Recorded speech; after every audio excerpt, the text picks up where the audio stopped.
밤이 외롭지 않으세요? 제가 더 이상 외롭지 않게 해드리겠습니다. 남자가 건넨 그 한마디에 저는 세상에서 가장 든든한 사람을 만난 줄 알았습니다. 이혼 후 밤만 되면 밀려오는 외로움이 너무 무서웠거든요. 달콤했고 확신에 찼고 무엇보다 다정했습니다. 그래서 자식들이 화를 내며 말려도 저는 64살의 나이에 황혼재혼을 선택합니다.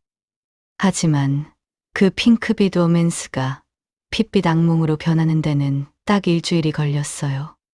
결혼 도장을 찍자마자 180도 돌변한 남편.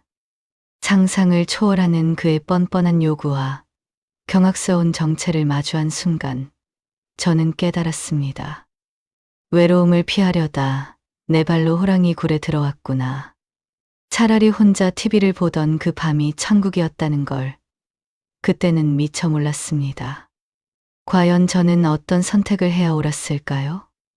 이야기 시작 전에 구독과 좋아요 부탁드립니다. 안녕하세요. 저는 64살 황마림입니다. 제 아침은 노래교실로 시작해요. 나풀거리는 분홍색 블라우스를 입고 갔더니 친구들이 난리였죠. 이건 어디서 산 거냐며 너무 잘 어울린다는 말에 진심이 담겨 있었습니다. 알고 있어요. 제 패션 센스가 워낙 뛰어나니까요. 게다가 저는 노래교실의 에이스기도 하죠. 교양 있는 말투에 부드러운 목소리가 아나운서 같다는 말을 많이 들었습니다.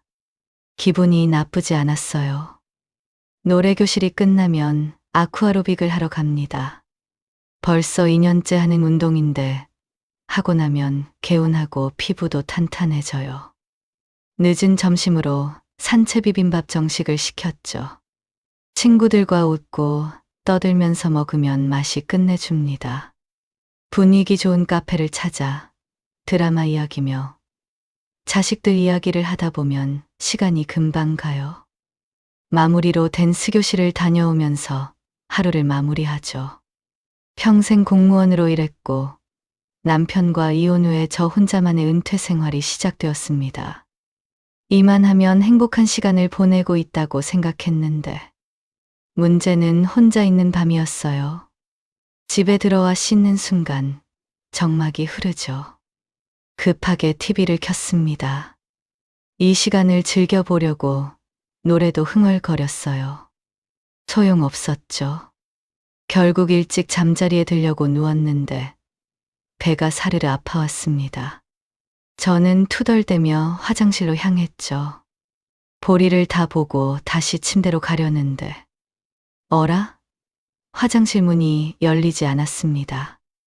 있는 힘을 다해 손잡이를 잡고 밀어봤지만 꿈쩍도 하지 않았어요.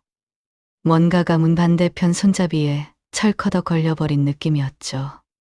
저는 머릿속이 새하얗게 변했습니다. 화장실 문 옆에 무선 청소기를 세워뒀는데 설마 그게? 저는 순식간에 화장실에 갇혀버렸어요. 평소라면 휴대폰을 손에서 놓지 않았는데 하필 오늘은 침대 옆에 두고 왔죠. 처음엔 어이가 없어 피식 웃음이 나왔습니다. 하지만 시간이 흐를수록 손에 땀이 나고 불안해지기 시작했어요. 도와주세요. 화장실 문을 두드리면서 소리를 질러봤지만 소용없었습니다. 문을 발로 차보고 샤워기 헤드만 빼서 내리쳐봐도 끄덕도 하지 않았어요. 60대 여성, 화장실 갇힘 사고로 사망. 이런 뉴스 헤드라인이 떠올랐죠. 기가 막히지만 이런 사고로 사망한 사람이 진짜 있었잖아요. 눈썹 칼, 가위. 뾰족한 거라곤 그게 전부였습니다. 눈썹 칼은 몇 번 문을 긁고 나니 부러졌어요. 저는 필사적으로 가위를 써서 손잡이 쪽을 파고 들었습니다. 화장실 문을 왜 이렇게 튼튼하게 만든 걸까요? 3시간이 흘렀습니다. 저는 가위로 손잡이 주변을 파내서 겨우 탈출할 수 있었어요. 손목 마디가 쓰라리고 겨우 빠져나왔다는 생각에 눈물이 쏟아졌죠. 100만 원이나 주고 샀던 청소기가 미끄러진 채 손잡이에 기가 막히게 걸쳐졌습니다. 길고 슬림한 디자인이 좋다고 샀는데 그게 절 죽일 뻔했죠. 저는 화가 치밀어 청소기를 발로 쾅 차버렸습니다. 심장이 두근거렸어요. 12시가 다 지난 밤에 진정이 되지 않아 딸에게 전화를 걸었죠. 엄마 방금 화장실에 갇혀서 죽을 뻔했어. 딸은 놀란 기색도 잠시였어요. 제가 스스로 잘 빠져나왔다고 하자 그럼 다행이라면서 피곤한 목소리로 말했습니다. 내일 일찍 출근하는 날이니 그때 통화하자고요.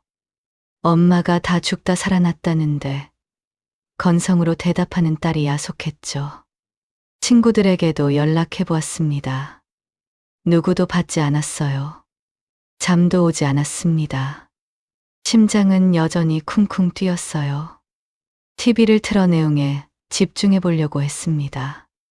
잘 되지 않았죠. 채널을 돌리다가 홈쇼핑이 나왔습니다.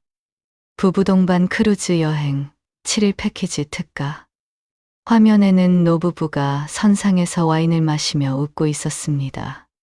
지중해의 푸른 바다를 배경으로 행복해 보이는 모습이었죠.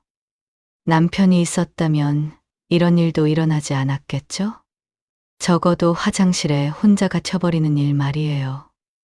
함께 저런 여행을 꿈꿀 수 있고 밤에도 지금처럼 외롭지 않았을 겁니다. 깊은 허전함이 몰려드는 밤이었어요. 다음 날 오후 댄스 교실 시간이었죠. 평소처럼 스포츠 댄스 음악이 흘러나왔지만 오늘은 좀처럼 흥이 나지 않았어요. 어젯밤 화장실 사건이 계속 머릿속에 맴돌았습니다. 탭을 밟는데도 맥이 빠져 있었나 봐요. 옆에서 춤추던 친구들이 걱정스런 눈빛으로 쳐다봤습니다. 우리 에이스 황 여사가 오늘 왜 이리 다운됐을까? 다들 걱정해주는 척했지만 전부 거치애로 느껴졌어요. 어젯밤 제가 정작 도움이 필요했을 때는 모두 뭘 했죠? 밤엔 그렇다 쳐도 아침까지 다들 연락 한 통 없었으면서 대답도 없이 대충 스텝을 밟고 있었습니다. 누군가 쭈뼛거리며 들어왔어요. 강사가 밝게 소개했죠. 오늘부터 새롭게 댄스 배우기로 하셨다고요. 이름이 박영일이라고 했습니다. 최근에 근처로 이사를 왔다더군요. 눈을 대번에 사로잡는 사람이었죠. 67살이라는 데와 이 사람 머리부터 발끝까지 명품으로 차려입었어요. 돈이 좀 있는 사람인가 보다 싶었습니다. 깔끔한 인상에 옷이 잘 어울렸어요. 키도 크고 운동을 하는지 몸도 탄탄해 보였죠. 제 나름대로 평가를 하고 있는데 갑자기 강사가 저를 가리키더군요. 이분이 우리 댄스 교실 반장님이세요? 황 여사님, 짝꿍이 되셔서 좀 가르쳐 주세요. 저는 엉겹결에 그 남자와 함께 서게 되었습니다. 서로 인사를 하고 댄스를 시작하는데 남자가 쑥스러워 어쩔 줄 모르더군요. 그 모습이 귀여웠죠. 동작을 가르쳐 주느라 손이라도 잡을라 치면 얼굴이 금방 귀까지 붉어졌습니다. 저는 이럴 거면 아내와 같이 오시지 하고 말을 건네봤어요. 남자는 아내와 이혼한 지 꽤 되었다면서 지금은 혼자 산다고 했죠. 저도 사정이 같다고 이혼하고 자식하고만 연락하며 지낸다고 말했습니다. 남자는 혼자 사시는 거 힘드시겠다며 위로의 말을 건넸어요. 순간 진심 어린 공감이 느껴졌죠. 저뿐만 아니라 혼자 사는 사람들은 다 그런 생각을 하는구나 싶었거든요. 댄스 교실을 마치고 지하 주차장으로 내려갔습니다. 차를 빼서 출구로 나가려는데 갑자기 웬 남자가 차 앞을 가로막았어요. 젊은 남자였는데 손목까지 내려온 문신이 위압적이었죠. 남자는 다짜고짜 제게 창문을 내리라면서 욕설을 퍼부었습니다. 대충 들어보니 제가 주차를 이상하게 해서 자기가 피해를 봤다는 거예요. 당장 내려서 사과를 하라는 말이었습니다. 아무리 생각해봐도 말이 안 되었죠. 주차도 선을 맞춰 제대로 했고, 그것 때문에 이제 나가는 차량을 붙잡을 이유는 없었습니다. 아마도 남자는 괜히 화풀이 대상을 찾아다니다가 저를 발견한 느낌이었어요. 어디 나이 든 여자가 운전 못하면 집에 그냥 처박혀 있을 것이지. 남자의 막말에 기분이 나빠서 비키라고 소리를 질렀더니 이제는 아예 창문을 두드리기 시작했어요. 금방이라도 창문이 깨져버릴 것 같았죠. 다급하게 휴대폰을 찾아 경찰에 신고하려고 했습니다. 손이 마구 떨려서 버튼도 잘 눌려지지 않았어요. 잔뜩 겁에 질린 채 휴대폰만 붙들고 있었는데 그때 멀리서 누군가 다가왔어요. 남자는 무슨 일이냐면서 위협하는 남자와 제 차 사이를 가로막았죠. 아까 댄스 교실에서 본 박영일 씨였습니다. 시비 걸던 남자는 이 여자가 주차를 이상하게 했다면서 절 몰아세웠어요. 영일 씨는 차분하게 입을 열었죠. 자기가 보기엔 아무 문제 없어 보이는데 그냥 가시라고 단호하게 말했습니다. 그렇지 않으면 경찰을 불러 따져보자고 했어요. 그리고 젊은 양반이 이렇게 하면 안 된다면서 조용하고 단호하게 타일렀죠. 영일 씨는 나이가 있어 보여도 절대 호락호락해 보이는 체격은 아니었습니다. 키도 그 젊은 남자와 비슷했어요. 둘은 한참 대치하고 서 있었죠.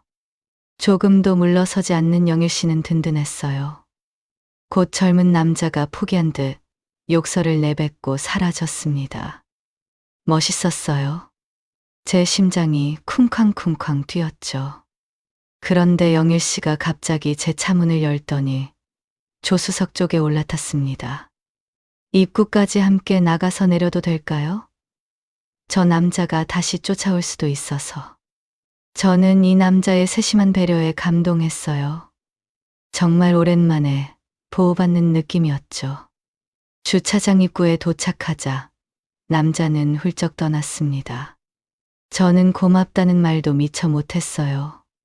그날 저녁엔 친구들 모임이 있었습니다.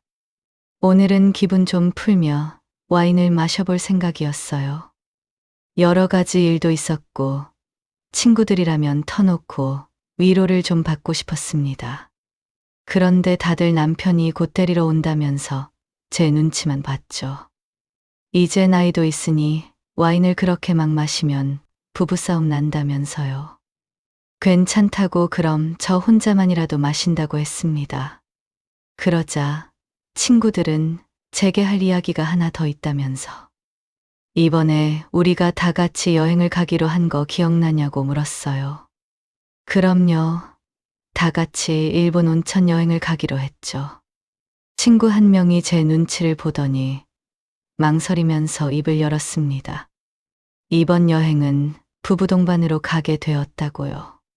사진을 보여주는데 각 객실마다 온천탕이 따로 있는 고급 료칸이었죠. 딱 봐도 커플을 위한 여행지였습니다. 숙소를 예약했더니 모두 다 이런 곳밖에 없다며. 그래서 부부 동반 여행으로 다시 계획했다고 합니다. 제게는 같이 갈 남자친구라도 혹시 없냐면서 말을 흐리더군요. 저는 억지로 웃어 보이며 너희들끼리라도 잘 다녀오라고 했죠. 사실 소외감이 밀려왔어요. 제게 의논 한마디도 없이 그렇게 결정해버린 친구들한테 섭섭하기도 했지만 내색은 안 했습니다. 말없이 와인만 들이켰어요. 순간 낮에 그 남자가 떠올랐죠. 박영일 씨요. 자기도 두려운 상황에서 생판남인 절 지켜주던 든든한 남자. 그 남자라면 또 모르죠. 함께 커플 여행을 떠날 수 있을지도요. 댄스 교실이 끝나고 다들 점심을 먹으러 갔어요. 단골로 가는 갈치조림 식당이었죠. 제주도식 갈치조림으로 유명한 집인데 살이 통통하게 오른 갈치가 일품이었습니다. 다들 맛있게 먹고 있었어요. 저도 젓가락을 바쁘게 움직였죠.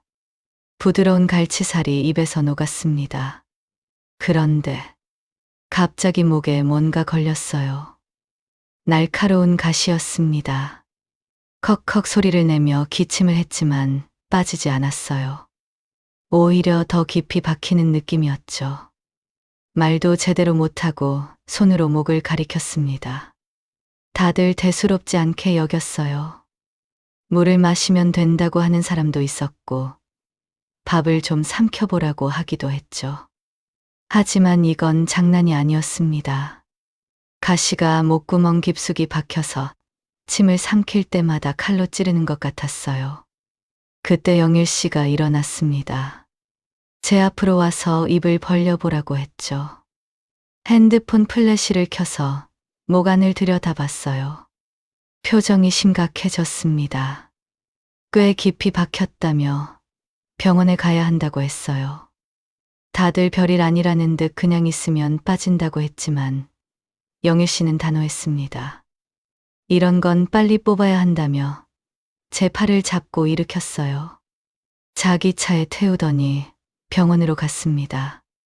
운전하면서도 계속 괜찮냐고 물어봤죠. 저는 목이 아파서 고개만 끄덕였어요. 이비인후과에 도착했습니다. 의사가 목을 들여다보더니 말했어요. 잘 오셨다고. 가시가 깊이 박혀서 그냥 두면 염증이 생길 수 있었다고. 특수기구로 가시를 뽑는데 정말 아팠어요. 하지만 뽑고 나니 시원했죠. 의사가 대처를 정말 잘하셨다며 칭찬했습니다. 영일 씨를 보는 제 눈빛이 달라졌어요. 이 사람 정말 세심하고 똑똑한 사람이구나. 병원을 나와서 고맙다고 인사했어요. 갑자기 용기가 생겼습니다. 벌써 절 2번째 도와주셨으니 그냥 넘길 수 없다고 했죠. 시간 되시면 영화나 한 편 보는 게 어떠냐고 물었어요. 영일 씨가 환하게 웃으며 좋다고 했습니다. 가슴이 설렜어요. 이런 기분 정말 오랜만이었죠. 근처 영화관에 갔어요. 액션 코미디 영화를 골랐는데 영일 씨도 보고 싶었던 영화라고 했습니다. 영화를 보는 내내 즐거웠어요. 영일 씨는 진지하면서도 재미있고 유머 감각도 있었죠. 웃는 타이밍도 비슷했고 감동받는 장면도 같았어요. 말이 잘 통한다는 게 이런 거구나 싶었습니다. 영화가 끝나고 나오니 저녁 시간이었어요. 계획한 건 아니었지만 영일 씨가 저녁을 사겠다고 했습니다. 근처 고깃집에서 삼겹살에 소주를 마셨죠. 대화가 끊이지 않았어요. 여행 얘기, 취미 얘기, 가족 얘기까지. 우린 비슷한 나이대에 이혼이라는 공감대가 있었죠. 시간 가는 줄 몰랐습니다. 남자는 저를 집까지 데려다 줬어요. 정말 헤어지기가 싫었죠.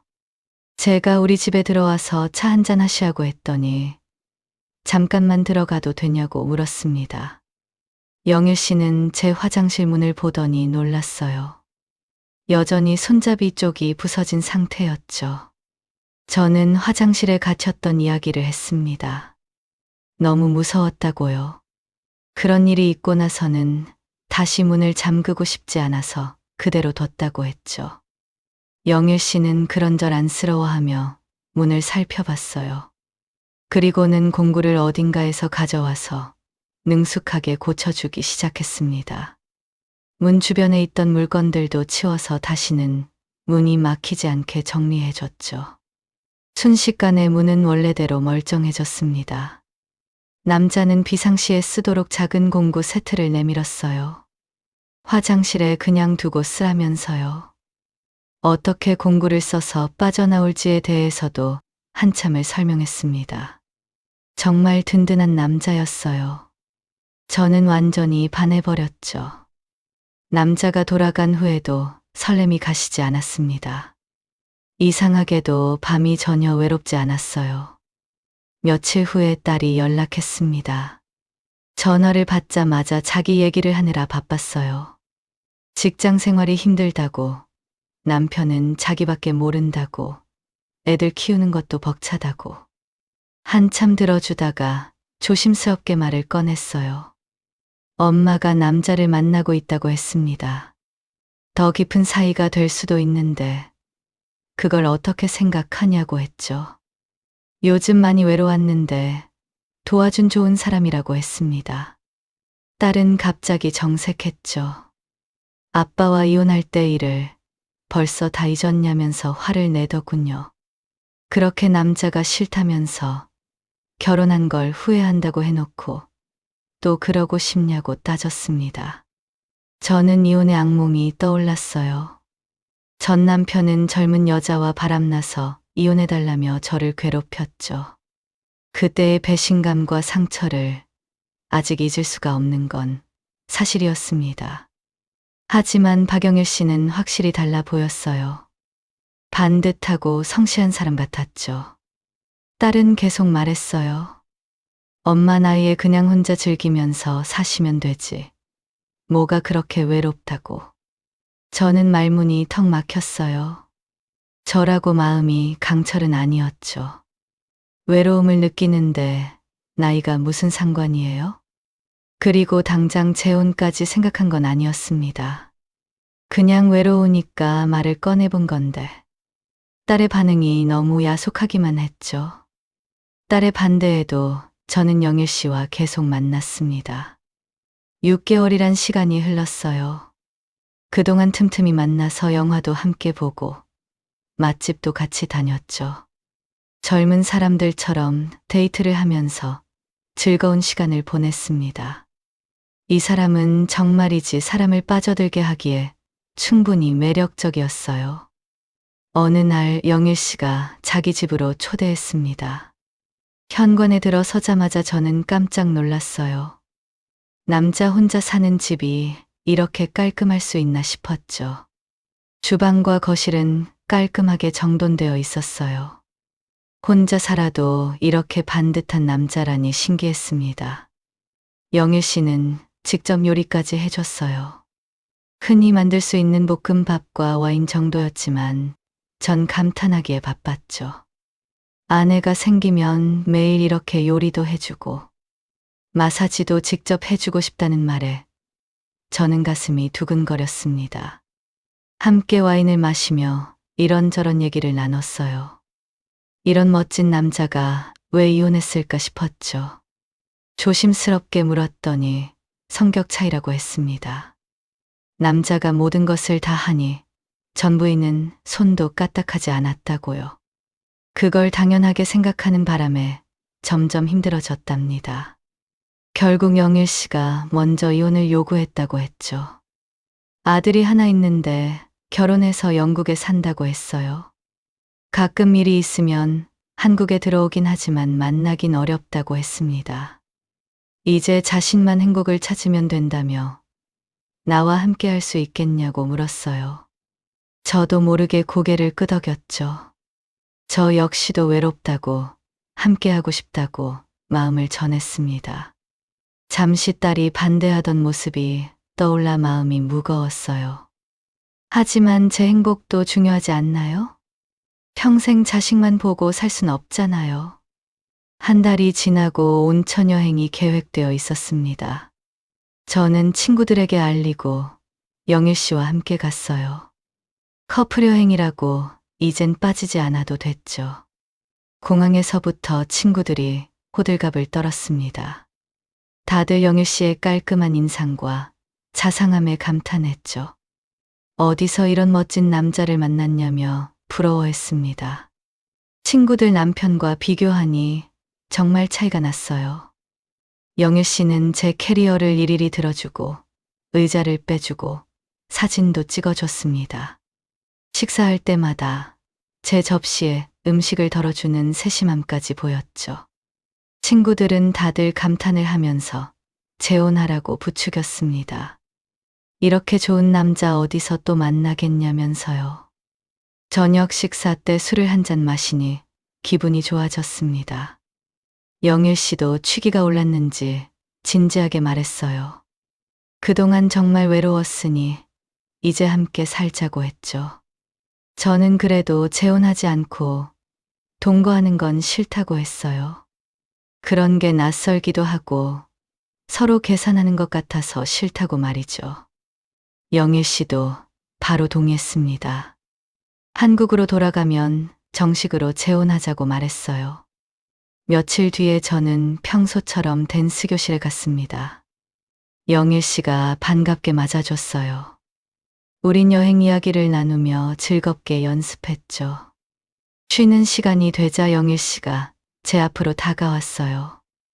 뭔가를 손에 숨기고 있었습니다. 회원들도 뭔지 궁금해하며 우리를 쳐다봤어요. 영일 씨는 손에 든 작은 상자를 열어 제게 건넸습니다. 반짝이는 다이아몬드 반지가 들어 있었죠. 이렇게라도 자신의 마음을 표현하고 싶었다며 이제부터 자기와 함께 살자고 하더군요. 밤이 외롭지 않으세요? 제가 더 이상 외롭지 않게 해드리겠습니다. 그의 말에 댄스 교실 회원들이 떠나갈 듯한 박수와 환호성을 질렀습니다. 저는 얼굴이 새빨갛게 달아올랐어요. 귀까지 뜨거워졌죠. 이런 프로포즈는 전 남편에게도 받아본 적이 없었습니다. 눈물이 핑 돌았어요. 그는 참 로맨틱하고 사랑스러운 사람입니다. 저는 말이 나오지 않아서 그냥 고개만 끄덕였죠. 다음 날, 우린 각자 자식들에게 연락했어요. 저는 딸에게 먼저 전화했죠. 재혼하기로 했다고 조심스럽게 말을 꺼냈습니다. 딸의 반응은 예상대로였어요. 도대체 왜 자꾸 재혼을 하려고 하냐며 화를 냈죠. 혹시 남자가 제 노후 자금이랑 아파트를 노리는 거 아니냐고 의심했습니다. 저는 이 사람도 재산이 충분하다고 설명했지만 딸은 믿지 않았어요. 좀 더 사귀어보고 결정해도 되는데 뭐가 그리 급하냐면서 짜증을 부렸습니다. 최근까지 경제적으로 힘들다고 늘 하소연하던 딸이었어요. 저는 딸이 혹시 자기한테 돌아갈 유산이 줄어들까봐 이렇게 반대하나 싶었죠. 더 의논할 엄두도 못 내고 전화를 끊어야 했습니다. 영애 씨의 아들 역시 우리를 반대했어요. 영상통화를 하는 내내 표정이 어두웠습니다. 이 재혼을 인정할 수 없다면서 고개를 저었어요. 좋은 분 같은데 사귀기만 하셨으면 좋겠어요. 아버지도 상처가 깊은 분이라 서로 아직 잘 모르는데 재혼이라 더 신중하셨으면 좋겠다면서 끝내 축하한다는 말 한마디를 안 했습니다. 두 집 다 자녀들이 필사적으로 반대했어요. 하지만 그럴수록 우리의 사랑은 더 불타올랐죠. 자식들보다는 우리의 행복이 이젠 더 중요하다고 생각하기로 했습니다. 우린 곧장구청으로 가서 혼인신고부터 했어요. 그리고 법적으로 정식 부부가 되었습니다. 그제서야 저도 한시름 놓았어요. 아이들에게는 각각 연락해서 통보했습니다. 이제 너희들의 허락은 따로 필요 없다면서 재혼을 했으니 그리 하려고 했죠. 딸은 한숨을 푹 내쉬면서 후회하지 말라고 했습니다. 처음엔 정말 행복했어요. 제가 남편의 집에 들어가서 살게 되었죠. 아침부터 밤까지 옆에 사람이 있다는 게 가장 든든하고 좋았습니다. 더 이상 화장실에 갇힐 일도 없고 아파도 병원에 같이 가줄 사람이 바로 옆에 있으니까요. 우린 영화도 보고 서로 밥도 차려주고 댄스 교실에서도 늘 함께였죠. 하지만 일주일이 막 지났을 때였습니다. 남편이 갑자기 몸이 아프다며 드러누웠어요. 얼굴이 창백했죠. 제가 놀라서 응급실에 가자고 말했습니다. 남편은 원래 지병이 좀 있다며 안 가도 된다고 했어요. 대신 서재 서랍에서 약을 좀 꺼내달라고 했습니다. 저는 다급하게 서재에 있는 서랍을 열었어요. 깜짝 놀랐습니다. 서랍마다 약봉지와 약통이 빼곡히 들어차 있었어요. 고혈압약, 당뇨약, 통풍약, 전립선약, 병명과 처방받은 날짜가 꼼꼼하게 적힌 약들이 수두룩했죠. 영양제도 어찌나 종류가 많은지 이게 다 한 사람의 약인가 싶었습니다. 갑자기 불안감이 밀려왔어요. 건강한 줄만 알았는데 남편이 이렇게 약을 많이 먹다니요? 저는 남편이 말한 약을 건네면서 이게 다 무슨 약이냐고 물었습니다. 도대체 어디가 안 좋은 거냐면서 걱정했어요. 나이 먹으면 다 먹는 거지. 뭘 그런 걸 가지고 유난이야? 빨리 약 먹게 물이나 좀 갖다 줘. 남편은 퉁명스럽게 대답하면서 물을 떠오라고 재촉했어요. 약을 먹고 난 남편은 하루 종일 잠만 잤습니다. 그런 남편의 모습을 처음 본 저는 놀랐지만 잠깐 몸이 아파 예민해진 거라고 생각했어요. 다음 날 아침, 저는 일찍 운동을 하러 나가려고 했습니다. 재혼하고 계속 아쿠아로빅을 빼먹었더니 몸이 찌뿌둥했죠. 친구들이랑 운동 후에 함께 점심을 먹기로 했다고 말했습니다. 남편이 투덜거리기 시작하더군요. 자기도 밥을 먹어야 할 거 아니냐고. 아파서 뭘 먹지도 못한 사람을 두고 어디를 가냐면서. 저는 할 수 없이 간단하게 아보카도, 명란 비빔밥을 만들었어요. 먹고 힘내라며 다시 나가려고 하는데 남편이 밥상을 가만 쳐다보며 인상을 쓰고 있었죠. 따뜻한 국도 없이 이걸 어떻게 먹어? 이런 걸 무슨 맛으로 먹냐고. 남편이 이런 사람이었나? 그동안 보여줬던 자상함은 다 어디 가고. 제가 남편의 말에 놀라 머뭇거리자 남편은 점심도 차려놓고 나가라고 말했습니다. 저는 시간이 없어 그러니 그냥 사서 먹자고 했어요. 속으로는 무슨 이런 경우가 있나 싶었죠. 밖에서 먹으면 속 다 버리잖아. 가뜩이나 몸이 아픈데. 나는 삼시세끼 다 집밥 먹어야 돼. 남편은 아픈 사람한테 밥도 안 차려주고 나갈 거냐고 따지고 들었습니다.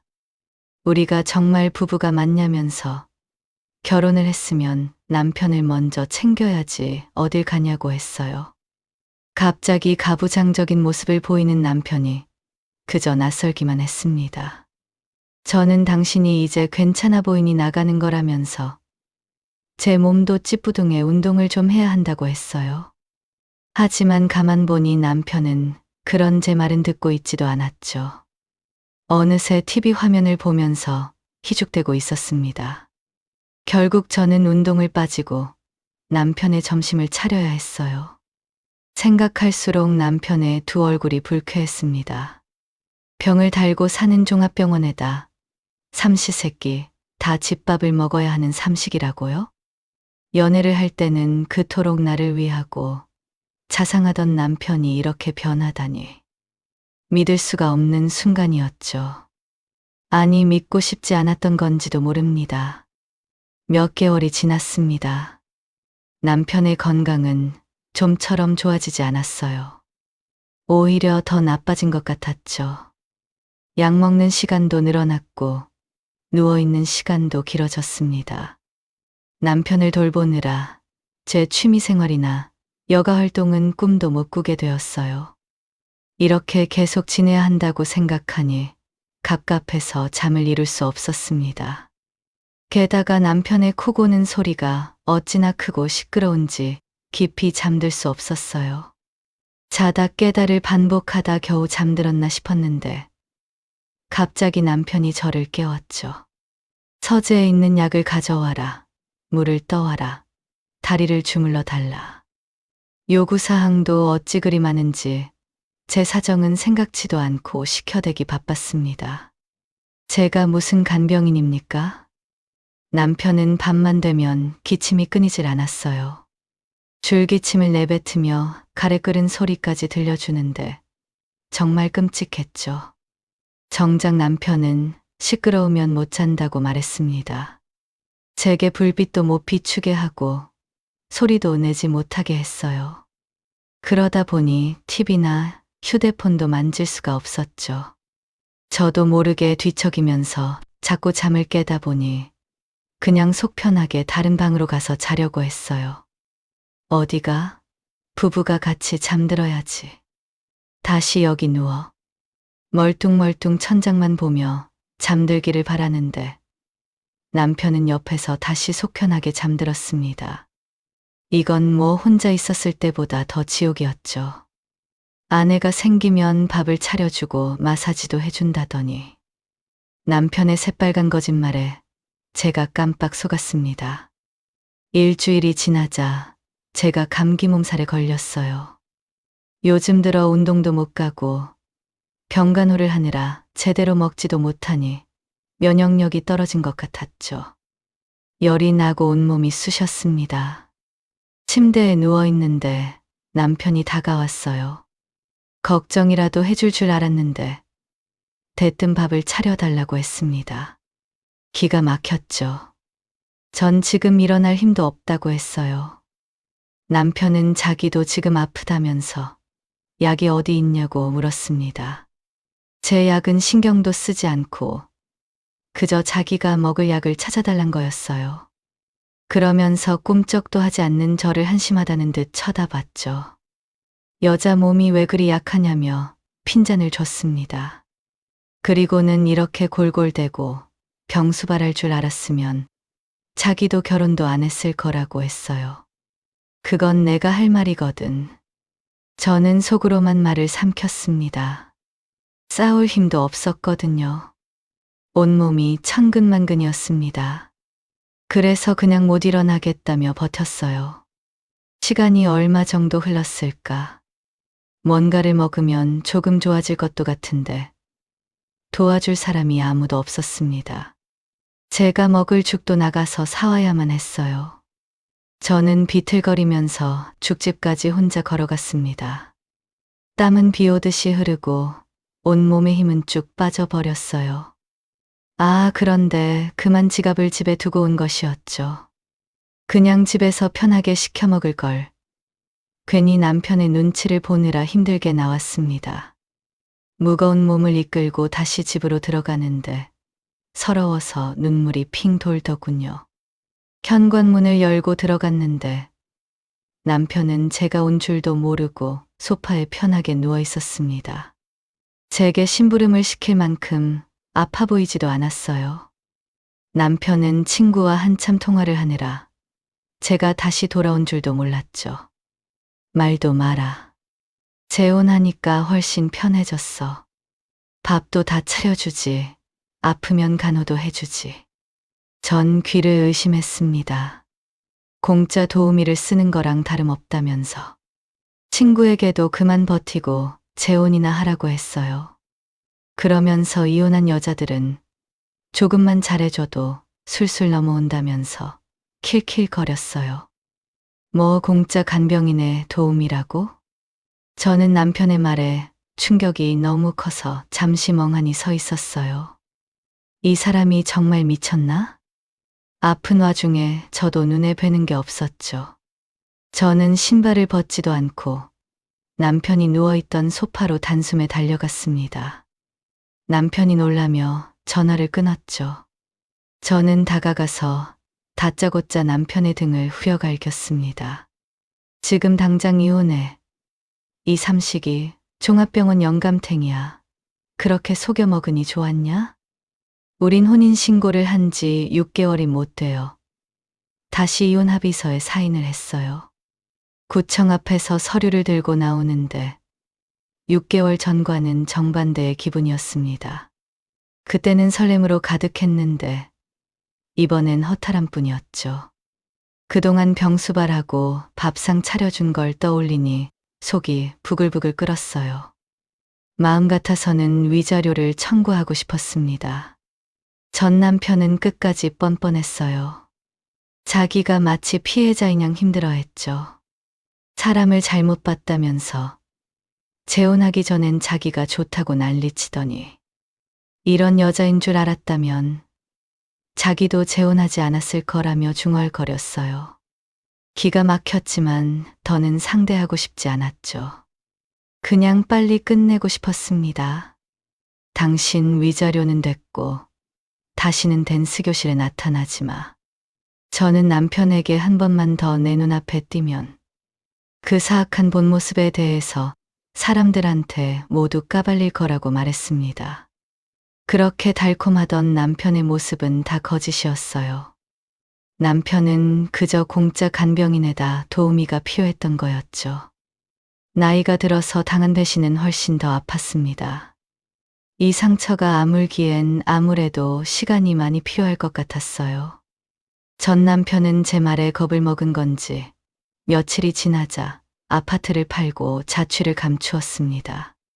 돌이켜보면 전 남편이 말했던 전 부인과의 이혼 사유도 이상했어요.